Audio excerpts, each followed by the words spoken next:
السلام علیکم ورحمۃ اللہ۔ آج سے ہم انشاءاللہ درس حدیث شروع کرنے والے ہیں۔ تو اس سے پہلے کہ ہم حدیث پڑھیں اور سمجھیں، ہمیں پتہ ہونی چاہیے کہ حدیث کہتے کس کو ہیں۔ تو حدیث کیا ہے، ہم آج ہمارے پہلے درس حدیث کے لیکچر میں کور کریں گے۔ تو شروع کرتے ہیں، بسم اللہ الرحمن الرحیم۔ پہلا جو پوائنٹ ہے حدیث کے انٹروڈکشن میں، وہ ہے حدیث کا معنی و مفہوم۔ لفظ حدیث کے معنی ہے کسی چیز کا نیا اور جدید ہونا، جس کی جمع احادیث آتی ہے، جبکہ اصطلاحی طور پر حدیث کی تعریف ہے ہر وہ قول یا فعل یا تقریر یا صفت جو نبی صلی اللہ علیہ وسلم کی طرف منسوب ہو۔ دوسرا پوائنٹ ہے حدیث کی اہمیت و حجت، جس میں پہلا سب پوائنٹ جو ہے وہ ہے قرآن کی طرح حدیث بھی وہی ہے۔ اللہ رب العزت کا ارشاد ہے، اعوذ باللہ من الشیطان الرجیم، نبی صلی اللہ علیہ وسلم اپنی خواہش سے بات نہیں کرتے، بلکہ وہ تو وہی ہے جو نبی صلی اللہ علیہ وسلم پر بھیجی جاتی ہے۔ سورہ نجم آیت نمبر 3 سے 4۔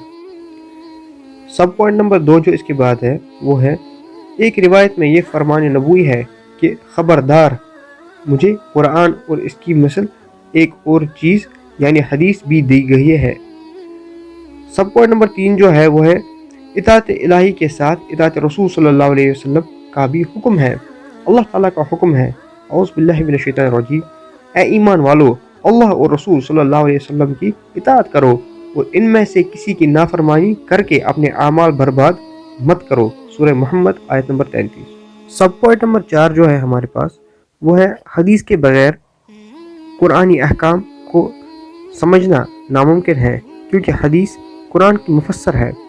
جیسا کہ قرآن میں نماز، زکوٰۃ اور حج کی ادائیگی کا حکم تو ہے، مگر نماز کی تعداد رکعت، زکوٰۃ کا نصاب اور حج کا طریقہ وغیرہ موجود نہیں، بلکہ یہ تفصیل صرف حدیث میں ہے۔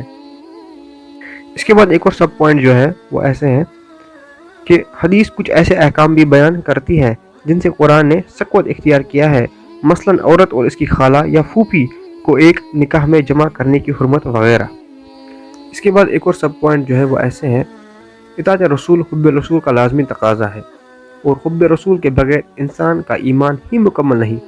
چنانچہ فرمان نبوی ہے کہ اس ذاتی قسم جس کے ہاتھ میں میری جان ہے، تم میں کوئی بھی اس وقت تک مومن نہیں ہو سکتا جب تک میں اس کے نزدیک، اس کے والد، اس کی اولاد و تمام لوگوں سے زیادہ محبوب نہ ہو جاؤ۔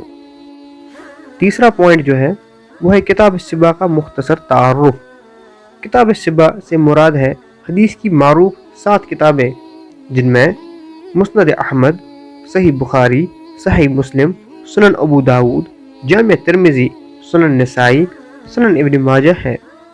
مسند احمد کے علاوہ باقی 6 کتابوں کو صحاح ستہ کہتے ہیں۔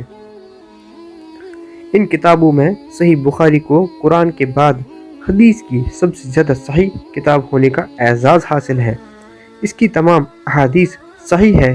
اس کے تراجم ابواب میں امام بخاری رحمہ اللہ علیہ نے بہت سارے فقہی مسائل بیان کر دیے ہیں، جبکہ صحیح مسلم کو قرآن کے بعد حدیث کی دوسری صحیح ترین کتاب ہونے کا اعزاز حاصل ہے۔